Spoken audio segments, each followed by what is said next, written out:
우리는 최근 몇 주 동안 믿음이 무엇인가에 대해서 살펴보고 있습니다. 간단하게 복습해 보자면 첫 번째로 믿음은 순종입니다. 믿음은 순종입니다. 특별히 믿음은 신자들로 하여금 세상의 소리가 아니라 하나님의 말씀에 순종할 수 있게 해줍니다.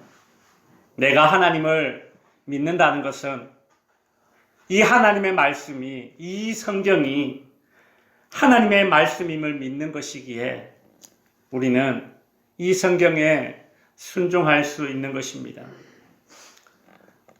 둘째는 믿음은 나의 입장이 아니라 주어진 상황에 순종할 수 있게 해줍니다. 내 입장과 다른 그런 상황이 나에게 주어진다 하더라도 주어진 상황 속에서 하나님께서 나를 책임져 주실 것이며 모든 것이 합력하여 선하게 될 것을 믿으며 그 상황을 수용하여 순종하는 것입니다. 두 번째 살펴본 것은 무엇입니까? 믿음은 보배였습니다. 믿음은 보배입니다. 바울은 우리의 믿음을 질그릇 속에 담겨져 있는 보배로 비유하였죠. 그 이유가 무엇입니까? 믿음이 왜 보배입니까? 믿음으로만 영원한 생명에 이르게 되기 때문입니다. 돈 있고 건강해도 언젠가 다 죽습니다. 예수를 믿지 않는 사람은 자신의 죄값으로 영원한 지옥불에 떨어지게 됩니다. 그러나 믿음을 소유한 사람은 영생을 소유하게 되는 것입니다. 그러니 여러분, 참으로 귀한 것은, 보배 중의 보배는 하나님을 믿는 것입니다. 저와 여러분의 인생에서 제일 소중하게 여길 것이 무엇인가? 바로 믿음입니다. 우리는 믿음의 가치를 바로 알고 살아야 합니다. 오늘은 성경이 말하는 믿음, 그 세 번째 시간을 가져볼까 합니다. 여러분, 경남 거제에 가면 이런 성이 있는데 이 성의 이름은 매미성입니다. 매미성. 해안가에 위치해 있는 이 성은 거제시에서 지은 성이 아닙니다. 이 성은 누가 지었느냐 하면 백순삼이라는 분이 혼자 지은 성인데 자그마치 20년 동안 이 성을 혼자 지었습니다. 여러분, 이분이 왜 바닷가에 이런 성을 지었을까요? 2003년도에 태풍 매미가 왔을 때에 이 아저씨의 이 밭이 다 쓸려 내려갔다고 합니다. 이후에 아저씨는 다시 태풍이 와도 쓸려가지 않도록 하기 위해서 돌을 쌓기 시작했는데 그것이 지금 쌓다 보니까 성이 되어져 버렸습니다. 지금은 이 거제의 유명한 관광지가 되어서 해마다 약 40만 명이 이 매미성을 방문한다고 합니다. 이 백순삼 씨가 태풍에 휩쓸려 가지 않는 곳을 만들겠다는 그 신념을 가지고 20년이라는 시간을 이 일에 바쳤습니다. 제가 경중교회 목사회에서 올 가을에 이곳을 방문했었는데요. 제가 방문한 그날도 이 백순삼 아저씨 혼자서 여전히 돌을 다듬어서 성을 쌓고 있는 모습을 볼 수 있었습니다. 여러분, 한 사람이 어떤 확고한 신념을 가져도 이런 일에 도전을 하게 되고 그 인생을 거는 그런 모험을 하게 되는 것입니다. 마찬가지로 저와 여러분이 믿음을 가지게 된다면 저와 여러분은 인생 가운데에 어떤 도전과 모험을 해야 될 때가 반드시 옵니다. 성경에 나오는 많은 믿음의 사람들은 자신의 입장에서 믿음으로 큰 모험과 도전을 했던 사람들의 이야기입니다. 여러분, 믿음이 여러분의 취미가 되어서는 안 됩니다. 믿음이라는 것은 때로는 나의 인생을 걸어야 할 모험이 됩니다. 그래서 저는 믿음이란 무엇인가 이렇게 정의 내려 보았습니다. 화면 띄워주시고, 믿음은 무엇입니까? 모험입니다. 믿음의 모험이라는 주제로 오늘과 다음 주에 이어서 말씀을 살펴보고자 합니다. 먼저 믿음으로 모험하는 것이 무엇인가에 대한 명확한 정의가 필요할 것 같습니다. 예를 들어서 내가 이사를 가야 하나, 저 집으로 이사를 가야 하나, 이 집으로 이사를 가야 하나, 내가 이 학교에 가야 되나, 저 학교에 가야 되나, 내가 이 회사에 취직해야 되나 말아야 하나, 내가 사업을 해야 하나 말아야 하나, 이와 같은 것들은 믿음으로 모험해야 할 1차적인 대상이 아닙니다. 이것은 모험해야 할 대상이 아니라 계산해야 할 대상입니다. 죄 짓는 일이 아닌 한 이래도 저래도 상관없는 그런 선택들은 그냥 철저하게 계산해야 됩니다. 치밀해야 됩니다. 신중해야 됩니다. 하나님은 우리에게 자유의지를 주셨습니다. 우리는 로봇이 아니라 이것이나 저것이나 자유롭게 선택할 수 있는 사람으로 만드셨습니다. 또한 하나님은 우리에게 이 지혜를 주셔서 이것저것 계산해보고 따져보고 나에게 유익한 것이 무엇인지를 알고 선택할 수 있게 우리를 창조하셨습니다. 단, 나의 자유의지가 하나님의 말씀을 벗어나거나 사회적인 그런 윤리적인 통념에서 벗어날 때에는 그것이 아무리 나에게 이익이 된다 하더라도 그것을 선택하지 않아야 하는 것입니다. 그렇다면 성도들이 믿음으로 모험해야 할 영역은 무엇입니까? 믿음의 모험은 철저하게 하나님의 말씀과 관련되어져 있습니다. 하나님의 말씀과 내 삶의 우선순위가 맞부딪혔을 때에 성도들은 바로 그때 믿음으로 모험해야 할 필요가 있습니다. 예를 들어 보겠습니다. 어느 날 하나님께서 노아에게 큰 배, 방주를 만들어라 라고 명령하셨습니다. 노아가 만들어야 할 그 큰 배의 방주는 길이가 137m, 넓이가 23m, 높이가 14m입니다. 이 당시에는 배를 나무로 만들었기 때문에 방주는 바닷가에서 만들지 않고 나무를 구하기 쉬운 산림지대에 아마 만들었을 것입니다. 쓸데없이 큰 배를 만드는 것도 웃긴데 그 배를 바닷가에 만들지 않고 산림지역에 배를 세운다? 여러분, 사람들이 노아를 얼마나 비웃었겠습니까? 노아는 자신의 아들들과 함께 이 거대한 방주를 짓기 위해서 자그마치 100년이라는 시간을 이곳에 쏟아붓습니다. 그뿐 아니죠. 하나님께서 노아에게 방주를 지으라고 돈 한 푼 주셨습니까? 안 주셨습니다. 하나님은 단지 이 땅에 홍수 심판이 있을 것이니 너희는 방주를 지으라, 그 명령만 하셨습니다. 이 하나님의 말씀에 대한 믿음으로 노아는 자기 전 재산과 전 인생을 거는 모험을 해야 했던 것입니다. 노아가 방주를 짓는 것은 어떤 이익을 얻기 위해서 투자를 한다거나 인생의 모험을 하는 것이 아니었습니다. 하나님의 말씀에 순종하기 위한 목적으로 믿음의 모험을 한 것이었는데 이것이 노아의 인생에 큰 영향을 끼치게 된 것이죠. 믿음이라는 주제를 가지고 설교를 하면서 꼭 빼놓을 수 없는 인물이 있다면 바로 아브라함입니다.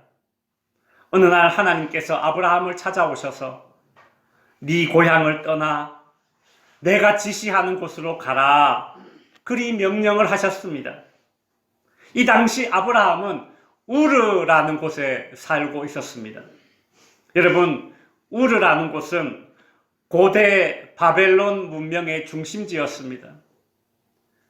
티그리스 강과 유브라데스 강이 흐르는 그 비옥한 곡창지대, 그 발전된 문명, 종교, 문화, 상업의 중심지였습니다.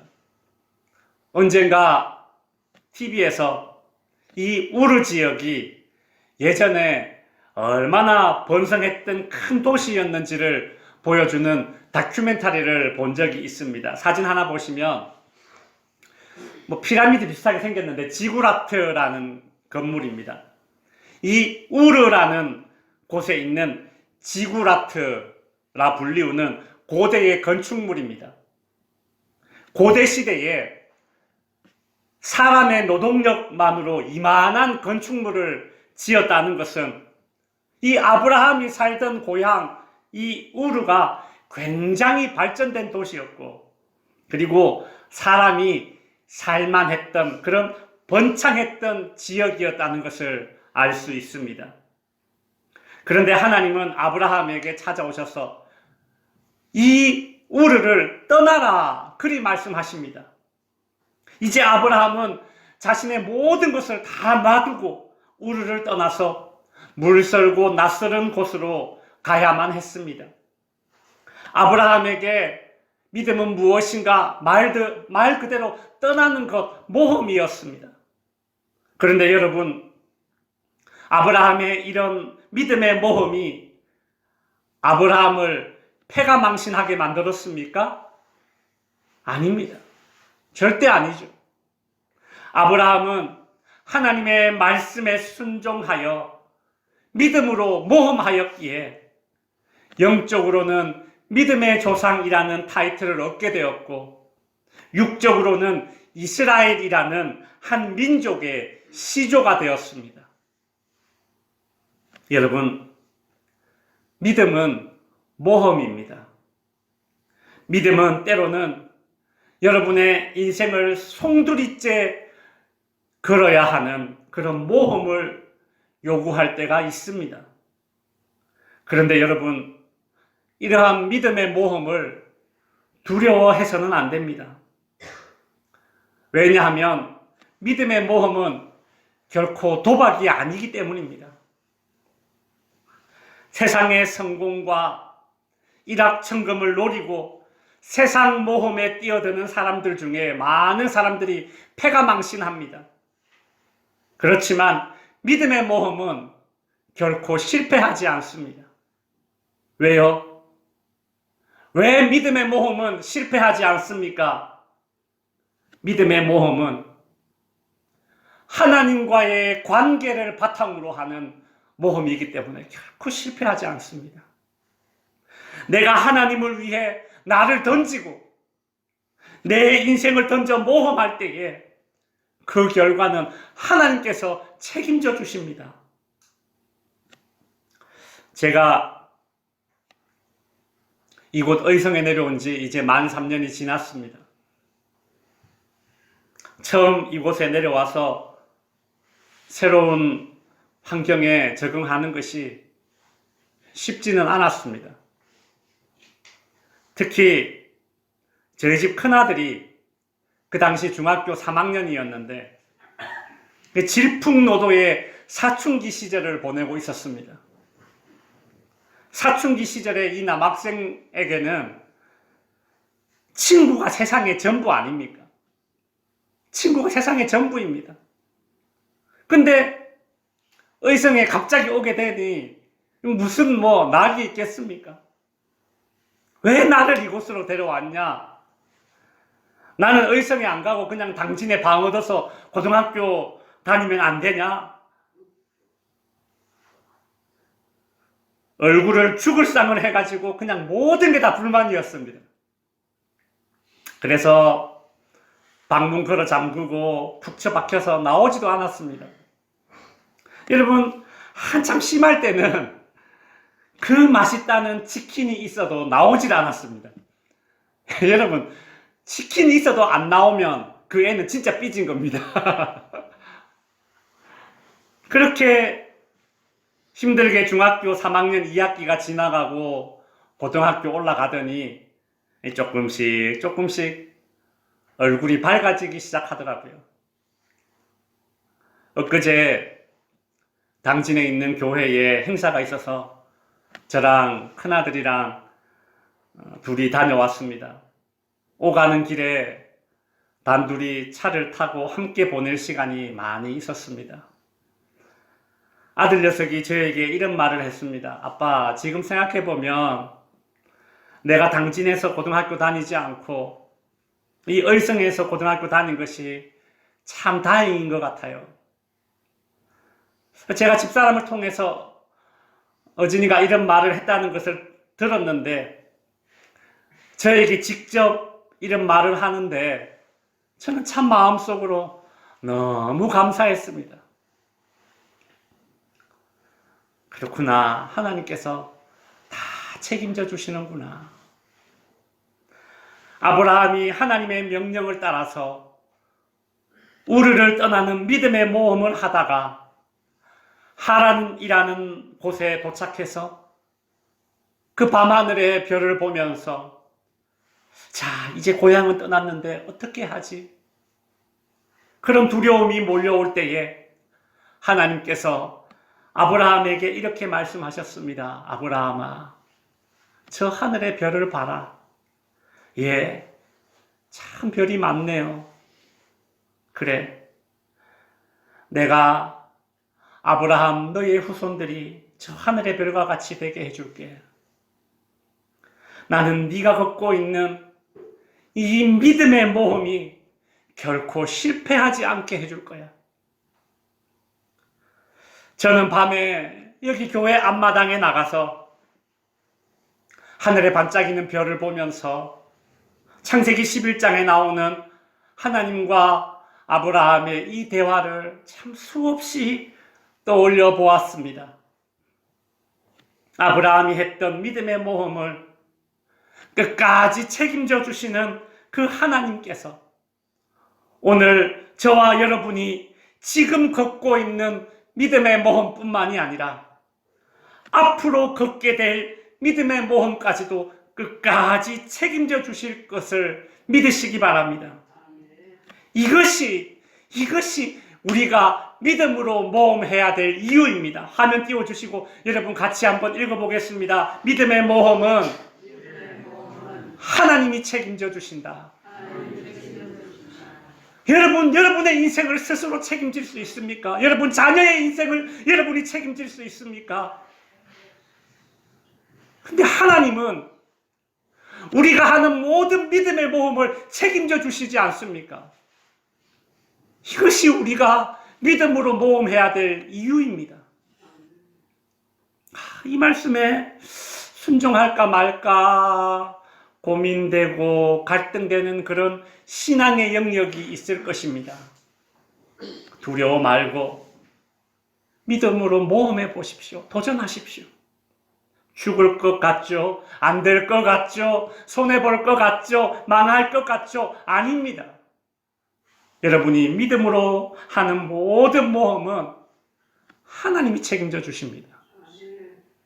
성도들이 믿음으로 모험해야 될 또 다른 이유가 있습니다. 두 번째로 같이 한번 읽어봅시다. 시작. 믿음의 모험은 내 신앙의 잠재력을 끌어올려준다. 여러분, 하나님을 위해 나를 던지고 내 인생을 한번 던져보지 않고서는 믿음의 모험을 해보지 않고서는 절대 알 수 없는 것이 있습니다. 믿음의 모험을 해보지 않고서는 모르는 것이 있습니다. 그것이 무엇인가? 여러 가지가 있겠지만 그 중에 첫 번째로 내 신앙의 잠재력입니다. 내 신앙의 잠재력. 하나님이 나에게 얼마나 큰 은사를 주셨는지, 하나님이 나에게 얼마나 큰 신앙의 잠재력을 주셨는지 믿음의 모험을 해보지 않고서는 여러분 절대 알 수 없습니다. 오늘 우리가 읽은 마태복음 14장 본문에 보면 제자들이 배를 타고 갈릴리 호수를 건너가고 있었습니다. 그때 갑자기 풍랑이 불어닥쳤습니다. 아니 호수에 풍랑이 일어봤자 얼마나 심할까 하겠지만 갈릴리 호수는 서쪽에는 완만한 그런 평야지대가 있고 동쪽으로는 골란 고원이 마치 이 병풍처럼 갈릴리 호수를 감싸고 있습니다.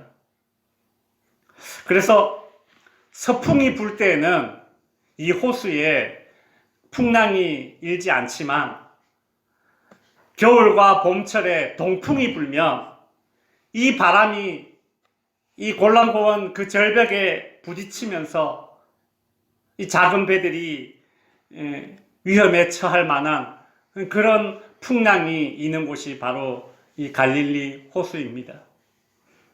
작은 배를 타고 가던 제자들은 이제 풍랑을 만나서 죽을 지경이 되었습니다.